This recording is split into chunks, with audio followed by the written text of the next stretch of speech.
నమస్తే. ఇన్నాళ్ళు నన్ను సపోర్ట్ చేస్తూ, ఎంకరేజ్ చేస్తూ మీ ప్రేమని నాకు అందిస్తున్న ప్రతి ఒక్కరికి కృతజ్ఞతలు. అలాగే ఈ వీడియో కూడా ఖచ్చితంగా మీకు ఉపయోగపడుతుంది. లైక్, షేర్ అండ్ సబ్స్క్రైబ్ చేసి మీ సపోర్ట్‌ని నాకు అందించండి. అలాగే ఈ వీడియో పట్ల మీకున్న అభిప్రాయాన్ని కామెంట్ సెక్షన్‌లో కామెంట్ చేసి తెలియజేయండి. ఇప్పుడు వీడియోని చూద్దాం. సూర్యోస్మి, నేను మీ విక్రమాదిత్య. ఆరోగ్యమే మహాభాగ్యం, ఆరోగ్యం భాస్కరాధీనం. ఆదివారం మద్యం, మాంసం, మైదనం వద్దు, ఆరోగ్యం ఐశ్వర్యం వద్దు. మీరు ఆచరించండి, 10 మందిని ఆచరింపచేయండి. ఆచరించండి, ఆరోగ్యవంతులుగా ఉండండి. ఆచరించండి, ఐశ్వర్యవంతులు కండి. ఆచరించండి, ఆనందంగా జీవించండి. సూర్యోస్మి. జ్యోతిష్య శాస్త్రం ఒక అద్భుతం. వేదాంగమైన జ్యోతిష్య శాస్త్రం అనేటువంటిది మానవ జీవన గమనానికి ఒక వరం. జ్యోతిష్య శాస్త్రం నీ జీవితంలో వెలుగునింపే ఒక భాష. ఆ భాష నీకు అర్థమైతే ప్రకృతి నీతో మాట్లాడుతుంది. అస్ట్రాలజీ నేర్చుకోవాలి అనుకునే వారికి అద్భుత అవకాశం. మురళీధర శర్మ గారి అస్ట్రాలజీ క్లాసెస్ అతి త్వరలో మొదలు కాబోతున్నాయి. 100% జాబ్ గ్యారంటీ. వివరాల కొరకు సంప్రదించండి. నమస్తే, వెల్కమ్ టు అవర్ ఛానల్. నేను పద్మిని. ప్రస్తుతంతో పాటు ప్రముఖ ఆధ్యాత్మికవేత్త, సూర్యోపాసకులు, Sun Spiritual Society founder Vikramaditya garu ఉన్నారు. మాట్లాడదాం సార్. నమస్తే సార్. సూర్యోస్మి తల్లి. సార్, ముందుగా మీకు రాఖీ పౌర్ణమి శుభాకాంక్షలు సార్. నీకు కూడా నమ్మ రాఖీ పౌర్ణమి శుభాకాంక్షలు. Thank you. చంద్రుడి యొక్క అనుగ్రహం పరిపూర్ణంగా, అంటే పార్వతీదేవి రూపంలో అమ్మవారి అనుగ్రహం పరిపూర్ణంగా ఉండాలని, దీర్ఘ సౌమంగళ్యత్వంతో సుఖంగా సంతోషంగా జీవించాలి. Thank you so very much. మనస్ఫూర్తిగా కోరుకుంటున్నాను. ఎంత ఎంత అంటే చాలా మంది ఎంత అదృష్టవంతురాలు దగ్గరగా ఉండి చక్కగా అనుకుంటూ ఉంటారు. మీకు కూడా మన కుటుంబ సభ్యులందరికీ కూడా రాఖీ పౌర్ణమి శుభాకాంక్షలు. పార్వతి అనుగ్రహ కృపా కటాక్ష సిద్ధిరస్తు. Thank you sir. Rakhi Purnima ప్రతి ఏటా కూడా చాలా చాలా వైభవోపేతంగా వస్తుంది. అందులో ఎటువంటి సందేహం లేదు. అంటే జంధ్యాల పౌర్ణమిగా జరుపుకుంటాము, గాయత్రి జయంతిగా జరుపుకుంటాము, హైగ్రీవ జయంతిగా జరుపుకుంటాము. అలాగే ఈసారి ఇంకాస్త శోభాయమానంగా ఖచ్చితంగా వస్తోందని ఖచ్చితంగా చెప్పుకోవచ్చు. ఎందువలన అంటే అది సోమవారం వస్తున్నటువంటి పౌర్ణిమ.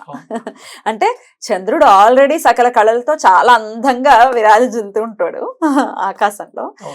అందున ఆయన ఆధిపత్యంలో ఉన్నటువంటి సోమవారం రావటం, ఆబ్వియస్ గా శ్రవణ నక్షత్రం ఉండటం అసలు అద్భుతమైనటువంటి కాంబినేషన్. సో చెప్పండి సార్, ఎట్లా వినియోగించుకోవచ్చు ఈ రోజు? ఇక అంటే వినియోగించుకోవడానికి విపరీతమైనటువంటి అవకాశం. అంటే ప్రతిదీ కూడా ఇక్కడ కామ్యం అమ్మ, కోరిక. దానికి ప్రధానమైనటువంటి కారణం ఏంటి అంటే మనస్సు. ఇక్కడ మనం చంద్రుని ప్రధానంగా తీసుకుంటూ ఉంటాం. ఈ మనస్సు అనేదాన్ని మనం లగ్నం చెయ్యగలిగితే జీవితంలో సాధించలేనివంటూ ఏముండవు. ఇప్పుడు ప్రతి ఒక్కరికి కోరికలు ఉంటాయి, దాని మీద పరిగెడుతూ ఉంటుంది. ఈ కోరిక తీరాలంటే ఏం చేయాలి, ఆ కోరిక తీరాలంటే ఏం చేయాలి, ఇలా అంటే ఈ కోరిక మీద దృష్టి పెట్టి దీని మీద పని చేస్తున్నప్పుడు ఇంకో కోరిక మీద పరిగెడుతూ ఉంటుంది. ఆ పరిగెట్టేదాన్ని దీని మీద కాన్సన్ట్రేట్ చేయగలిగితే, మనసుని నిలపగలిగితే, దీన్ని సాధించేసిన తర్వాత ఇంకొక దానికి వెళ్ళడం అనేది శ్రేయస్కరం, శ్రేయోదాయకం. ఎందుకంటే అన్నీ అవుతాయి. మేనిఫెస్టేషన్ అవ్వాలంటే సరిపడా స్ట్రెంగ్త్ అన్నిటికీ ఇవ్వాలి. 10 విత్తనాలు నాటాం, నీళ్ళేమో ఒక విత్తనానికి సరిపడా ఉన్నాయి. ఒక్కో చొక్క 10 ఆటలుగా వేస్తే అక్కడ ఇది మొలిచిన తర్వాత ఇంకో మొక్కకు వెళ్ళడం, ఇంకొక విత్తనాన్ని పాటడం, దాని ఫలితాన్ని పొందడం అనేది చేయడం శ్రేయోదాయం. దీనికి ప్రధానమైనటువంటి కారణం ఏంటంటే చంచలమైనటువంటి మనస్సు. ఎవరైతే చంచలమైనటువంటి మనస్సుతో ఇబ్బంది పడుతూ ఏమీ సాధించలేకపోతున్నామో దానికి ఈ పౌర్ణమిని ఉపయోగించుకొని, అంటే మీరు చెప్పిన కాంబినేషన్స్ బ్యూటిఫుల్ కదా చాలా. అక్కడ అమ్మవారు గాయత్రి అంటే అమ్మో, అంటే సూర్యశక్తి అంతా నిమిడీకృతం చేసుకున్నటువంటి మంత్ర బీజాలు అవి.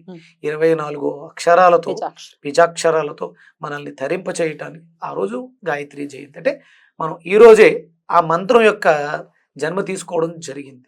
మరి ఇంకా అనుసంధానం చేసుకోవడానికి ఇంకేముందమ్మా, అంతే కదా. ఆ మంత్రాన్ని అనుసంధానం చేసుకోవడానికి, దీక్ష తీసుకోవడానికి సూర్యనారాయణమూర్తి. అప్పుడు ఆ మంత్రం అంతా కూడా మళ్ళీ సూర్యశక్తే. గాయత్రి అంటే మళ్ళీ ఎవరో కాదు, సూర్యశక్తే. ఇక మరి ఇప్పుడు మనం నడుస్తున్నాం, ఇది శ్రావణ మాసం సింహరాశికి సంబంధించింది.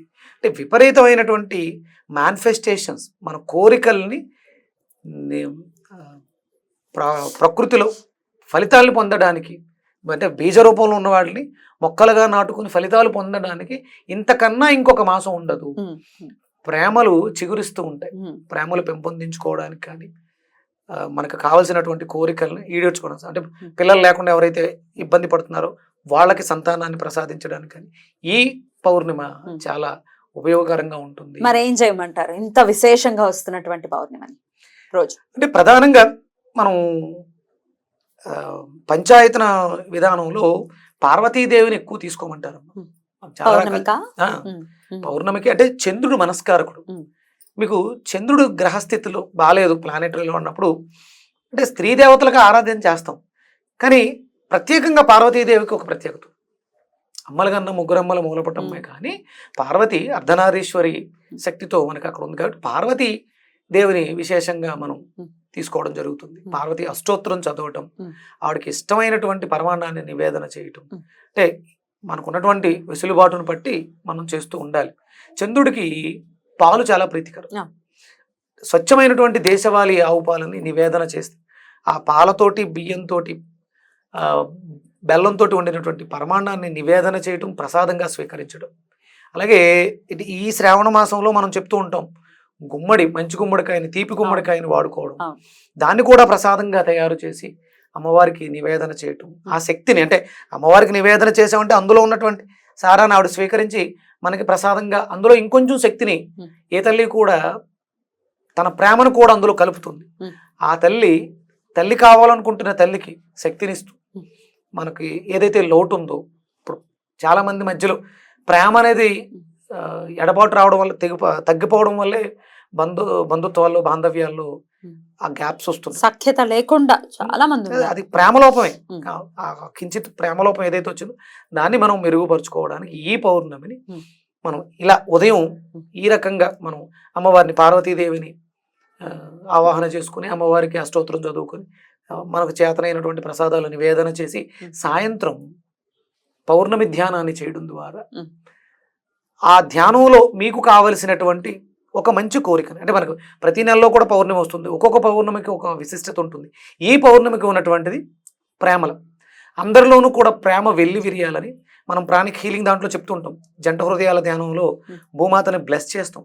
ఎవరైతే ప్రేమ తక్కువై జీవితాల్లో ఇబ్బందులు పడుతున్నారు, విడిపోవడానికి సిద్ధపడుతున్నారు, వాళ్ళ జీవితాల్లో కూడా ఆ ప్రేమ వెల్లి విరియాలి, వాళ్ళందరూ కూడా కలిసికట్టుగా ఉండాలి.